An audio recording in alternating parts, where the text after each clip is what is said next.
Hello, everyone. Welcome to my YouTube channel. My name is Olamide Olauba, and I'm your grad school advisor. If you are new to this channel, grad school advisor provide fully funded graduate school admission tips, graduate school sustainability advice, and postdoctoral career guidance.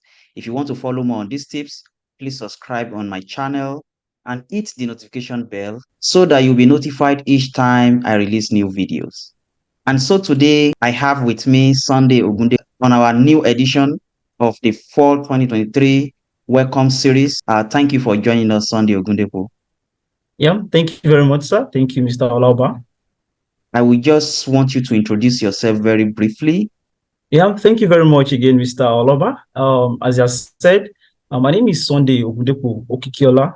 I'm a first-year graduate student in the Department of Pharmacology and Experimental Neuroscience at the University of Nebraska Medical Center.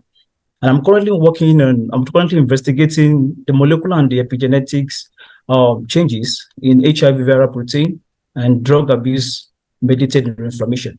Thank you so much. That is a wonderful introduction. So my Thank you, sir. first question to you, let us just talk about how it all started for you. You didn't just find yourself in the United States, and I'm sure a lot of people want to learn from you how you secure a fully funded PhD offer without a master degree. What is it that you have done differently?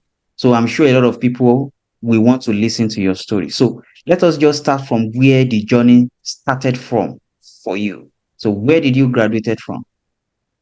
Okay, I graduated from the Department of Biochemistry at Ladoke Akintola University of Technology, Ogbomoso, Nigeria. That's good. That's a good one. So I will just move directly and hit the nail on the target with some of the questions we have for you. Uh, Okay. so can you let us know what you have done differently? So one thing I did that I realized that actually made me got this PhD directly from my bachelor's degree. It's doing what others don't do. What do I mean by that? First thing, apart from getting my CV and then my statement of purpose, as well as the letter of recommendations, probably the GRE scores and test scores. I also provided a video clip of a 30-minute video talking about Alzheimer's disease neuropathology. Thank you so much for the explanation. So Thank you, sir. it, there is one particular thing that caught my interest, which is having to make a short video of yourself explaining a particular topic that is related to your field. So, was there at any point in time during your application process that the graduate admission selection committee actually talked specifically about the video you made? Yes. Concerning the video I made, I applied to 17 schools and then I got two interviews.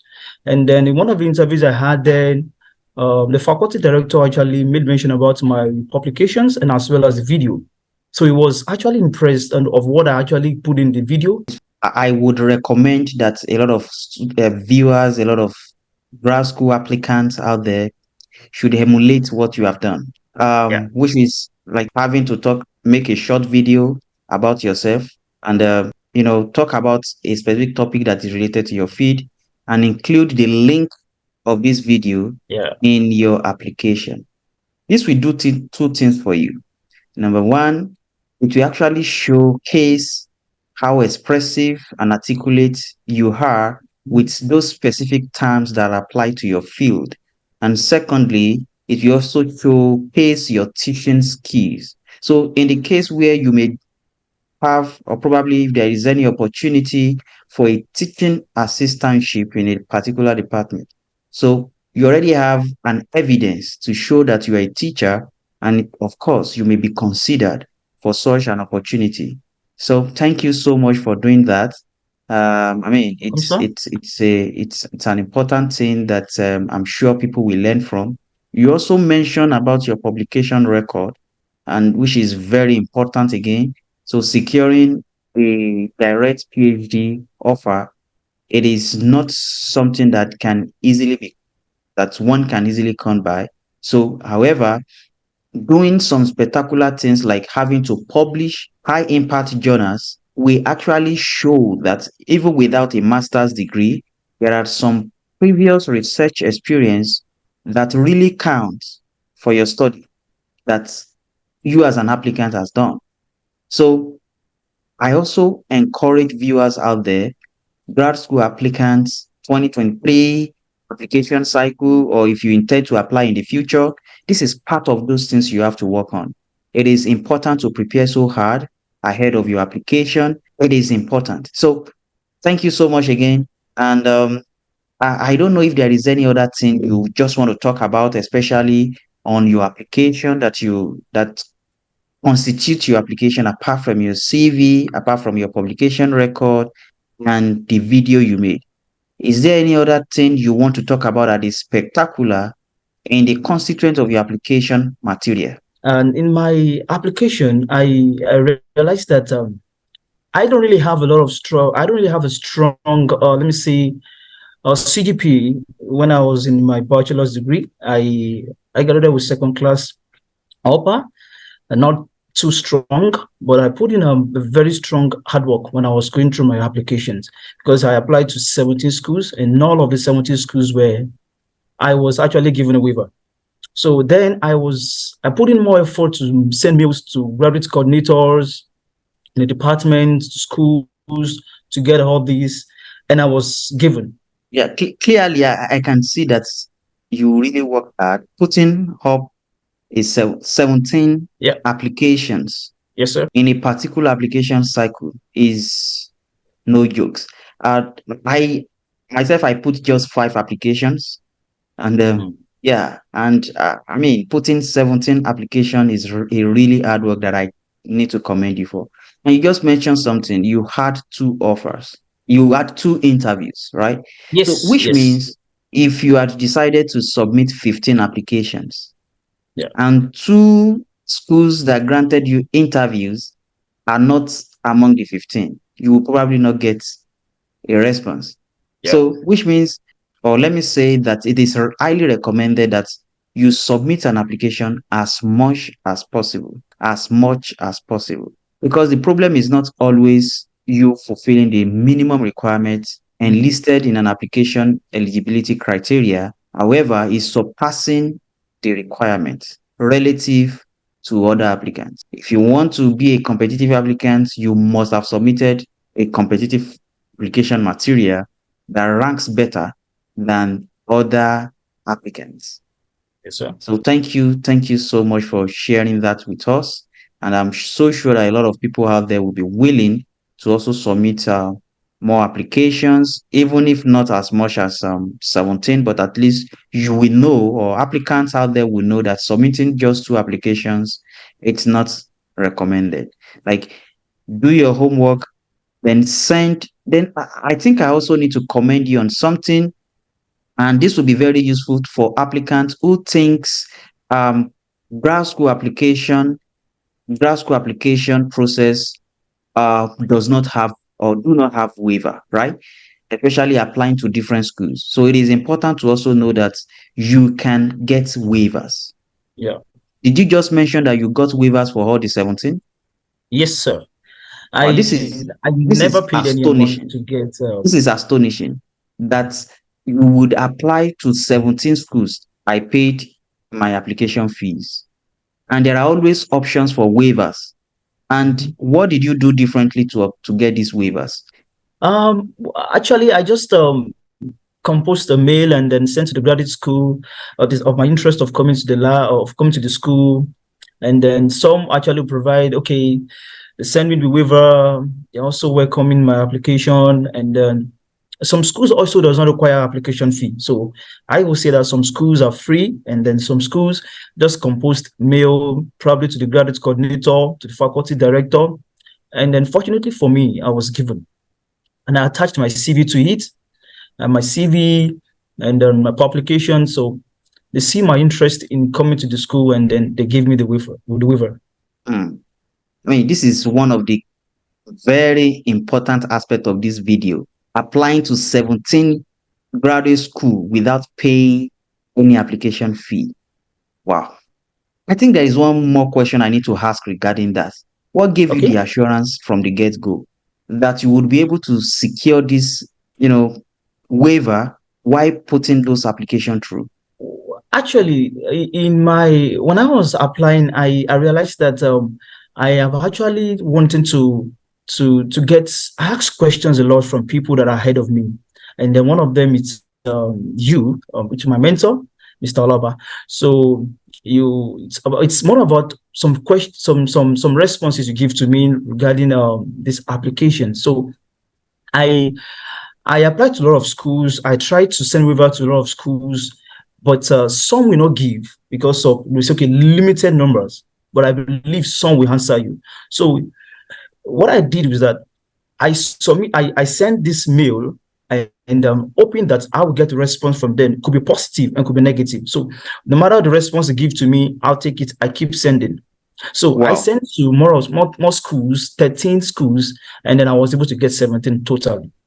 So Wow. just keep putting on, putting in. Some will say yes, some So will say no. we should not be discouraged about the No, no, response no, we no. get. Out of the 17 applications I put in, I was only accepted in one.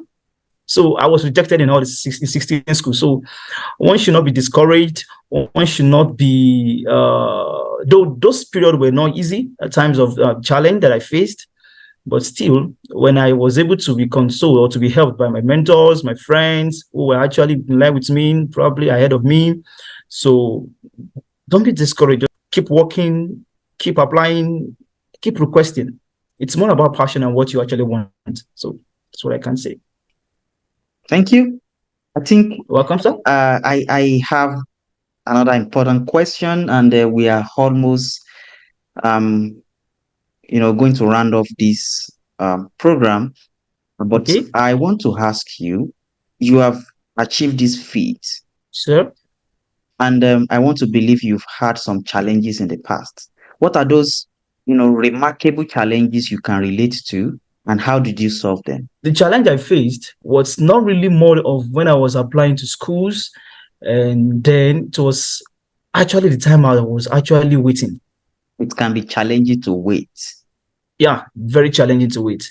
So very challenging to wait, more especially when you get to rejection first.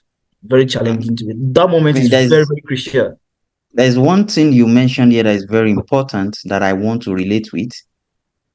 Like, you were rejected for a master's position, Yes. whereas you had PhD applications to Yes, other sir. schools. So, which Yes, sir. means you were able to fashion out figures into flames, and you thought probably because you were rejected for masters, you would not in any way be Mhm. considered for a PhD offer, let alone of even securing a funding for it. Exactly, sir. Yeah. So this is just another testimony that people should relate to. It doesn't matter whether or not you have been rejected before. What matters is your application. What matters is what you can do now. Mhm. That is what matters. So being rejected for masters does not mean that you won't be able to secure a PhD offer in another school, which is even better ranked than the previous school. Mhm. So this is very, very important. And for you to have also made 17 applications, this literally means that someone single-handedly submitted 17 recommendation letters for you. Yes, sir. This is incredible. And again, I want to reiterate the importance of a relationship. Building good and healthy relationship with your professors in schools, people that can provide honest opinion, that can use personalized terms that apply to you while submitting your recommendation letters. This is very, very important. I have made a videos on how to go around getting good recommenders, people that can make honest contribution, that can recommend you and demonstrate successes you've made in the past in their show of recommendation to a particular schools you are applying to. So if you are yet to see these videos, I will leave, you can find the link up here and you'll be able to check the video and just watch it and learn what is important, especially that is related to recommendations. Thank you once again, Sunday, for You're welcome, sir. joining me today. I'm glad you are able to share your academic journey honestly on this edition of Fall 2023. Welcome. Thank you, Thank sir. you. Thank you so much, sir. So we have come to the end of this video. I'm so sure you may be encouraged. I'm so sure you are inspired by today's interview with Sunday Ogundepo. If you are inspired by this video, please like, share, comment, and subscribe on this channel. And again, hit the notification bell so that you'll be notified when I release new video.